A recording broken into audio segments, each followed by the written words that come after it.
மரணித்து விட்டால் அந்த மனிதனுடைய உடம்பிலிருந்து அவனுடைய உயிர்கள் பறித்தெடுக்கப்படுகிறது.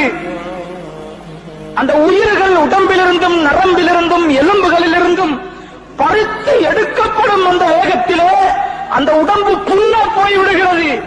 எந்த ஒரு மையத்தும் அந்த காட்சியை தாங்க மாட்டார்கள். ஒரு மனிதன் மரணித்து விட்டால் உடனே என்ன செய்கிறார்கள்? வீட்டில் உள்ளவர்கள் வருகிறார்கள், அடி கழுவ வேண்டும், குளிப்பாட்ட வேண்டும் என்கிறதுக்காக வருகிறார்கள். அந்த மையத்தை உடுத்திருந்த சட்டையை, சாரத்தை, உடுப்புகளை கலட்டுகிறார்கள். கலட்டத் தொடங்கும் பொழுது அந்த மையத்து ஒரு சத்தம் வைக்கிறது. ஐயுகள் ராசில், என்னை குளிப்பாட்டுபவனே, என்னை குளிப்பாட்ட வந்திருப்பவனே, இப்பொழுதுதான் என்னுடைய உடம்பிலே உயிர் கலட்டப்பட்டு உடம்புகள் புண்ணா போயிருக்கிறது. என்னுடைய உடம்பிலிருந்து சட்டைகளை கலட்டும் நீ என்னை மெதுவாக நடந்து கொள், தாறுமாறாக கலட்டி விடாதே, என்னை அந்த பக்கம் இந்த பக்கம் போட்டு புரட்டி இந்த புண்ணுடம்பை இன்னும் அழுத்தப்படுத்தாதே என்று ஒவ்வொரு மையத்தும் கெஞ்சுகிறது. இந்த நேரத்தில் அதிகமாக அந்த மையத்து கவலைப்படுகிறது என்று நபி ஸல்லல்லாஹு அலைஹி வஸல்லம் அவர்கள் சொன்னார். ஒவ்வொருத்தரும் அனுபவிக்கிறோம், ஒவ்வொருத்தரும் மௌத்தாக இருக்கிறோம், ஒவ்வொருத்தருக்கும் இந்த சக்கராத்து வர இருக்கிறது. ஒவ்வொருத்தரையும் குளிப்பாற்றுவதற்காக குடும்பத்தார்கள் வருவார்கள், நம்முடைய சட்டைகளையும் கலட்டுவார்கள். அந்த நேரத்தில் தான் அதை உணர முடியுமே தவிர எவ்வளவு சொன்னாலும் புரிய வைக்க முடியாது. அல்லாஹ்வுடைய நல்லடியார்களே, மையத்தின் இந்த நேரத்தில் படக்கூடிய கவலை, இந்த வேதனை, அது போடக்கூடிய சத்தம் ரொம்ப தாழ்மையாக கேட்டுக்கொள்கிறது. சத்தம் போட்டு கேட்கிறது தாழ்மையா. புண்ணுடம்பு, புண்ணுடம்பு, இதை தாக்கி விடாதே, மென்மையாக மிருதுவாக பூ போல என்னுடைய உடம்பை நடத்து, என்னால தாங்க முடியாது என்று அவனுடைய குளிப்பாட்டுவனிடத்தில் கெஞ்சி கேட்டுக் கொள்கிறது. இந்த சத்தத்தை மனிதனையும் ஜின்களையும் தவிர உள்ள உலகத்திலே உள்ள அத்தனை உயிருள்ள வஸ்துக்களும் கேட்கிறது என்று நபி ஸல்லல்லாஹு அலைஹி வஸல்லம் அவர்கள் சொன்னார்.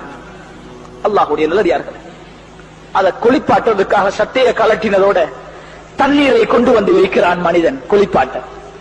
இப்பொழுது இன்னொரு தடவை சத்தத்தை என்ன மையத்திடுகிறது. மையத்து வேற யாரையும் யோசிக்க கூடாது. நம்ம ஒருத்தரை என்ன யோசிக்கும்? நான் அது. நான் மரணிக்கும் பொழுது நான் இப்படி சத்தம் விடுவேனே, இப்படி ஒரு நிலைமை எனக்கு உருவாகுமே என்று நினைச்சா இன்னும் லேசாக இருக்கும். அல்லாஹ்வுடைய நல்லடியார்களே, அந்த மையத்தை இரண்டாவது கத்துகிறது.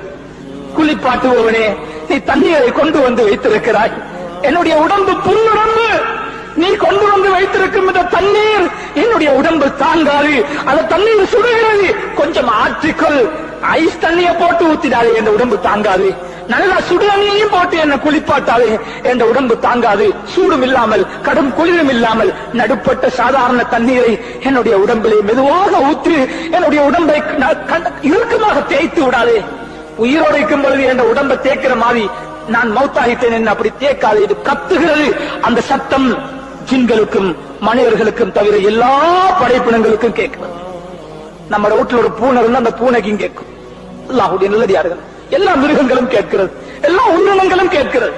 பிறகு இந்த மனிதனை குளிப்பாட்டி விட்டு கஃனிட தொடங்கும் பொழுது இந்த மையத்தை சொல்லுகிறது, கஃனிடுவதற்காக என்னை கொஞ்சம் தூக்குவீர்கள், கவனமாக என்னை தூக்குங்கள், என்னை கண்டவோடு என்னை புலங்காதீர்கள், கண்டவோடு என்னை புரட்டாதீர்கள், ஏற்கனவே வருத்தத்தில் நொந்து போயிருக்கிறேன், என்னை கவனமாக மிருதுவாக கண்ணியமாக நடத்துங்கள் என்று கெஞ்சி கெஞ்சி கேட்டுக் கொள்கிறார்.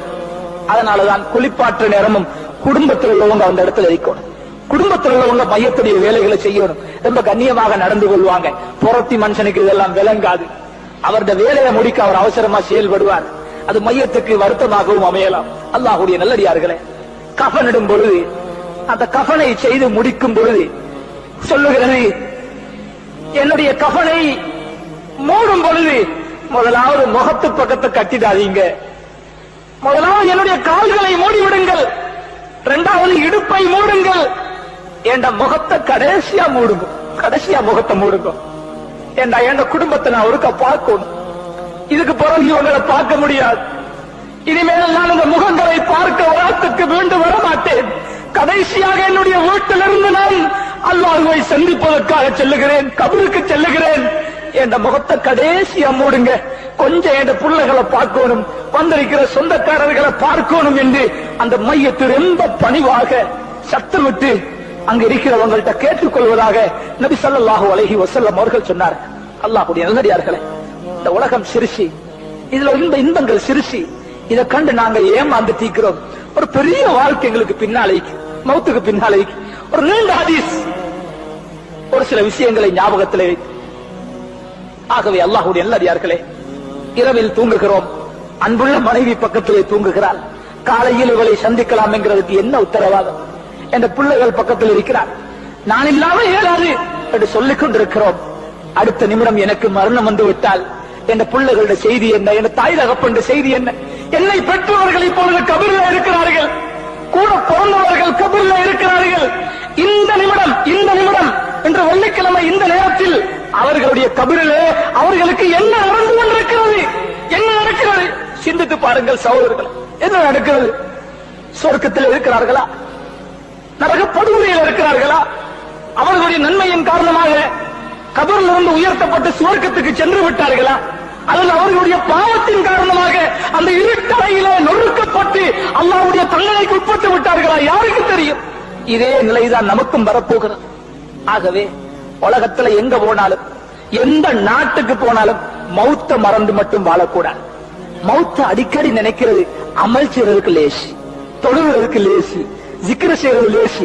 மௌத்தை நினைக்கிறவன் அமல் லேசி, ஜிக்ர் லேசி, குர்ஆன் ஓதுறது லேசி, குடும்பத்தை தீனுடைய அடிப்படையிலே, இஸ்லாமிய அடிப்படையிலே வழிநடத்துறது லேசி, வியாபாரம் செய்யறது லேசி, ஹலாலாக நடந்து கொள்றது லேசி, ஹராத்திலிருந்து தவிர்ந்து கொள்றது லேசி, மௌத்தை முன்வைத்து வாழும் பொழுது.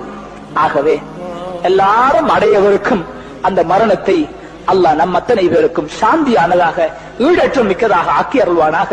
யா அல்லாஹ், எங்களுடைய பாவங்களை மன்னிப்பாயாக, நன்மைக்கு வழிகாட்டுவாயாக, பாவத்திலிருந்து நம்மை பாதுகாப்பாயாக.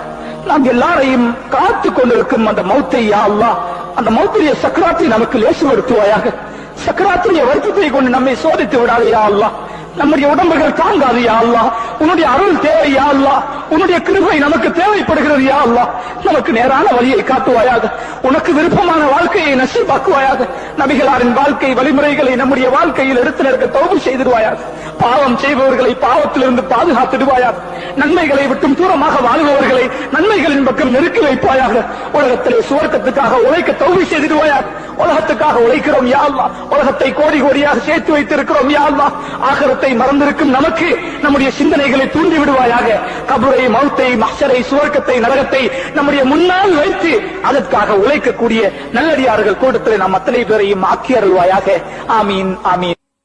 أشهد أن لا